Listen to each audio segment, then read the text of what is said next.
Salut à tous. Veuillez regarder jusqu'au bout car à la fin je fais un résumé rapide des événements de janvier et des événements à venir. Le soleil a décidé de prendre un jour de vacances. C'était très calme.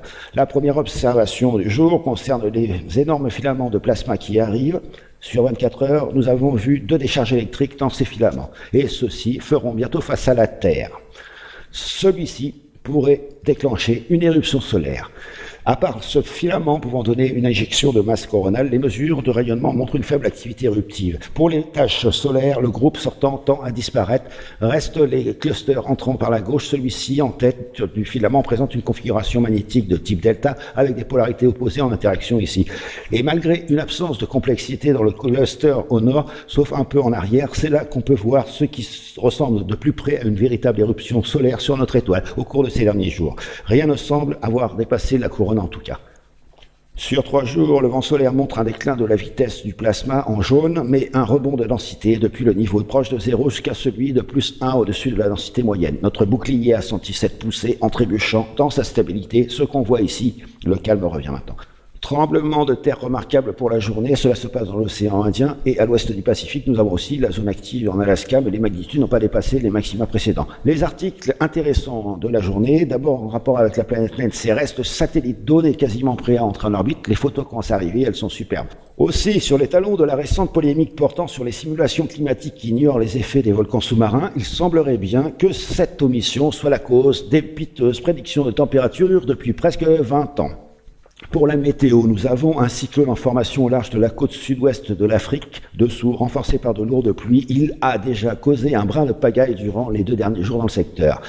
Pour l'Amérique, nous avons un dangereux courant atmosphérique sur la côte ouest avec les minima de pression alignés à l'intérieur des terres prêtes à aspirer l'humidité pour l'emmener en arrière vers l'est. Les risques d'inondation seront majeurs sur le front de la tempête et de possibles chutes de neige pour quelques jours qui s'étaleront jusqu'à l'est du pays.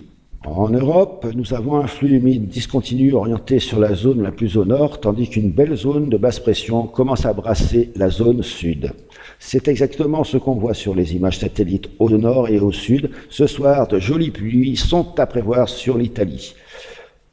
Pendant ce temps, la météo sera bien plus clémente de l'autre côté de la planète, en Australie, avec seulement le secteur de la mousson se chargeant de l'humidité restante au cours de la nuit. Je tenais à vous dire que ce fut un bon premier mois pour cette année 2015. Nous avons couvert les risques sismiques avec succès, abordé les thèmes de la dimension cosmique du climat, des tâches solaires, des OGM, de la géo-ingénierie et des rayonnements cosmiques. Nous avons réussi à saisir les signes annonçant un événement solaire, et ce, bien avant qu'il ne se produise. Sur le site suspiciousobserver.org, les récentes modifications semblent avoir été bien reçues. La nouvelle section Regardons en profondeur en est à sa 12e épisode, consistant à fournir l'essentiel sur des sujets importants, 10 épisodes en janvier et 2 en février jusqu'à présent. Nous avons aussi transféré 5 heures d'enregistrement audio dans la section mouche sur le mur. Le court mois de février permettra de réaliser seulement 4 épisodes. Les 5 de janvier sont à considérer comme une sorte de cadeau. Billy a rajouté des vidéos dans la playlist couvrant ses expérimentations électriques de laboratoire. Je suis toujours fasciné par ces expériences. Rappelez-vous que l'abonnement site ne coûte qu'une poignée de dollars, 3 pour un mois ou seulement 20 $ pour une année complète pour littéralement des centaines d'heures de contenu audio et vidéo mis à disposition. Pour finir, l'expo La Vie Consciente commence aujourd'hui. Juste en dessous de la vidéo, il y a un lien pour se procurer un ticket d'entrée pour ceux qui sont présents dans les environs de Los Angeles, mais il y a aussi un lien vers le site de diffusion de l'événement en direct pour ceux qui ne pourront pas venir. Au cours des 4 jours qui viennent, je réalise une conférence, 2 ateliers et 3 présentations et une bonne partie de cela sera transmis pour être visionné sur ordinateur ou iPad. Si vous optez pour la retransmission numérique, vous n'aurez qu'à utiliser vos identifiés et mots de passe pour avoir accès au contenu diffusé. Ce soir, ma conférence s'appelle « Le soleil déclenche des catastrophes ». Carte de la météo et image de notre étoile pour finir. Il est 6h15 à l'est et 3h15 à Los Angeles. Ouvrez l'œil, rien à craindre, soyez prudents.